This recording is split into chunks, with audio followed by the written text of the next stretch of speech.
Porto Príncipe, a capital do Haiti. Hoje, ela não é mais governada pelo Estado. Vamos analisar como a nação inteira chegou à beira do colapso, focando na sua capital em ruínas. E para a gente ter uma ideia do que está acontecendo, essa frase aqui, dita por quem está lá, resume tudo. É uma cidade que não é mais controlada pela polícia. Essa perda de controle do Estado é o ponto de partida para tudo o que acontece em seguida. E o que torna essa crise toda ainda mais chocante é quando a gente olha para o lado. Porque na mesma ilha, a ilha de Hispaniola, existem duas realidades totalmente opostas. De um lado, a República Dominicana, com prosperidade, com estabilidade. Do outro, o Haiti, vivendo uma guerra aberta. Então, como é que é essa realidade no dia a dia? Bom, é uma capital fraturada em territórios, só que as fronteiras aqui não são aquelas que a gente vê nos mapas. Elas são definidas pela força das armas.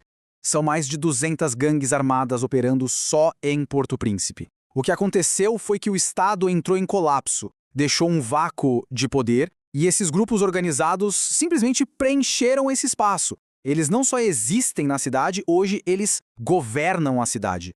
E claro, tudo isso tem um custo humano gigantesco. É sobre isso que vamos falar agora. O peso que esse conflito impõe aos moradores da cidade. Porque no fim, a história não é sobre estatísticas, né? É sobre pessoas. 500 mil. Meio milhão. Esse é o número estimado de pessoas que tiveram que deixar suas casas em todo o país por causa da violência. São 500 mil de vidas arrancadas de seus lares, forçadas a fugir sem saber para onde ir ou se um dia vão poder voltar. A estratégia das gangues é brutal. Tornar comunidades inteiras inabitáveis, forçando todo mundo a fugir sem nada. O que antes eram ruas cheias de vida, agora são zonas de guerra silenciosas, com bairros inteiros em escombros. E as condições para quem foge são desesperadoras. Testemunhas descrevem cenas como essa, de pessoas forçadas a viver debaixo de carros, perdendo qualquer semelhança com uma vida digna em meio ao caos. Mas nem todo mundo fugiu. Diante de todo esse caos, uma resistência civil começou a surgir. Pessoas comuns que decidiram que não iam mais recuar. É importante deixar bem claro quem são esses combatentes. Não é um exército formal.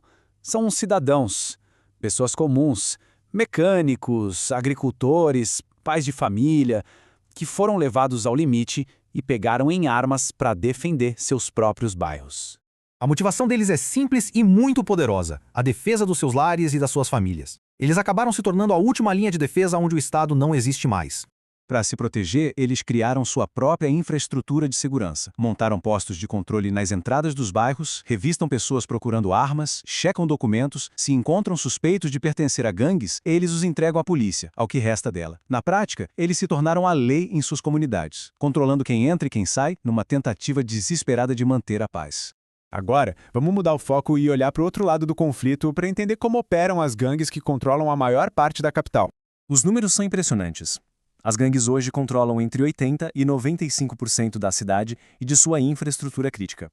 A presença do governo é mínima, quase simbólica.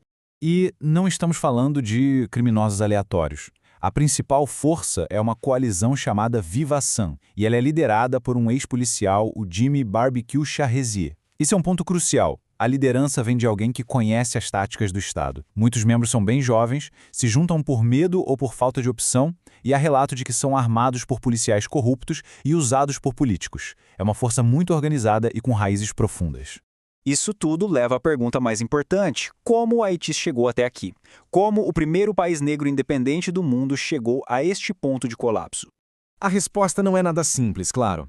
É uma história que se arrasta por mais de 200 anos, marcada por interferência de fora e tragédias internas.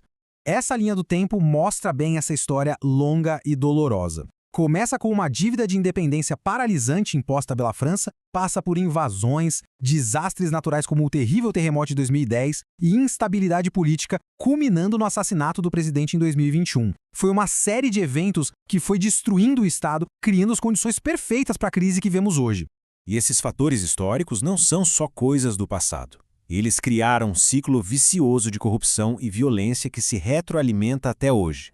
Essa lógica circular é o que prende a nação. Começa com políticos usando gangues para controlar votos. Sem outras oportunidades, os jovens se juntam às gangues para sobreviver. As gangues se fortalecem, tomam controle da infraestrutura e o Estado colapsa ainda mais, o que reinicia o ciclo. Cada passo leva inevitavelmente ao próximo.